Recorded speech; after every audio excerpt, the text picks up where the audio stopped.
Hello everyone, Angus of the Farm Airsoft here, and as you can see we are out on the range, so I do apologize if there is a bit of wind batting the camera and muffling my voice, but I really cannot avoid that because our range is completely in the open.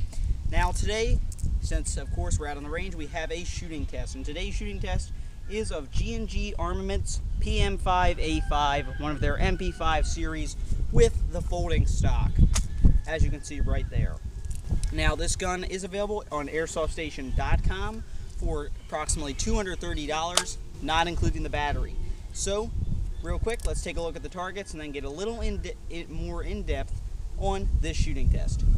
And there are the targets placed out on the range. As you can see, they are marked by the white targets upon them, except for the middle one, which is marked the brown target.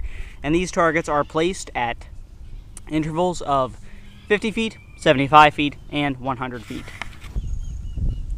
Alright, so now you've taken a look at the intervals out there. You're probably wondering why they are a bit shorter than usual, so I'm just going to go ahead and address that now. This is an MP5. It's not meant to have amazing range of up to 200 feet. It's an MP5.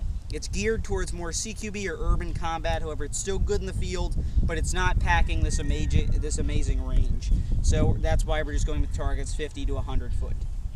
Now, let's get into the shooting test.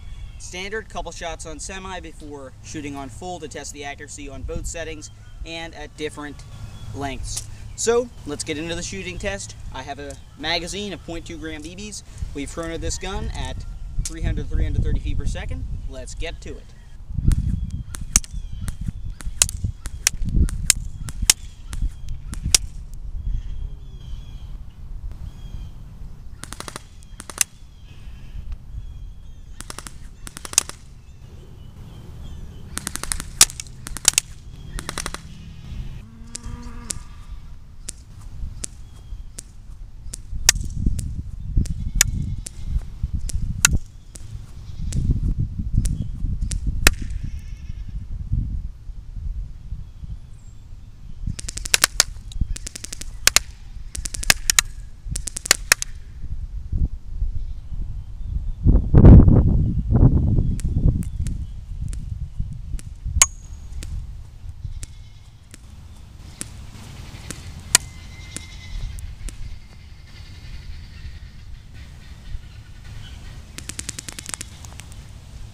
Shooting's done. Let's take a look at how I did.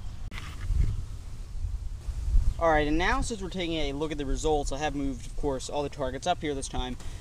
Here's the 50-foot target. Now the 50-foot target is essentially a no-brainer. You're going to be able to hit your opponent at 50 feet with the PM5-A5 there.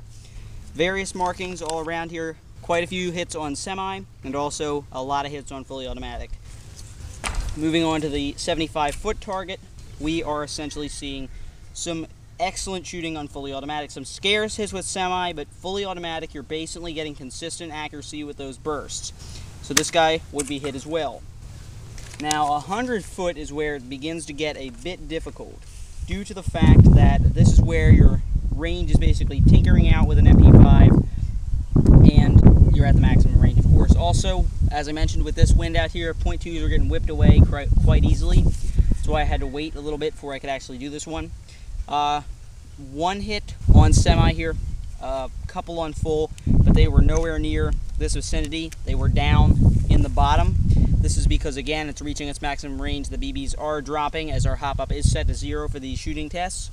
So hits down here, but none up here at the main target. But just to clarify this, all of these targets, a man would be bigger than them. That person would be hit. Alright, so what are basically my results of this shooting test? We have concluded, reinforcing the fact that this is meant for CQB urban combat shooting around buildings. Field, it's going to be decent too, but it's going to be in some closer quarter shooting around trees at opponents. It's not going to be this maximum range picking off people weapon. What we have seen, it's a very, very consistent on fully automatic, striking the target numerous times on fully automatic in the same spot. So consistent accuracy on fully automatic, and on semi-automatic some decent accuracy too. The BBs are not as consistent, of course. They do kind of flip off to the side a bit. And maximum range tinkering out at around 100 feet. But again, our hop-up is set to 0.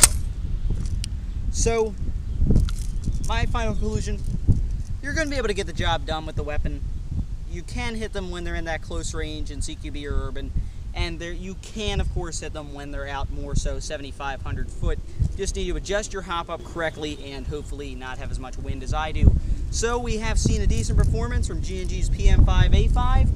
Thank you very, very much for watching, and I do hope you enjoyed the video. Thank you very, very much.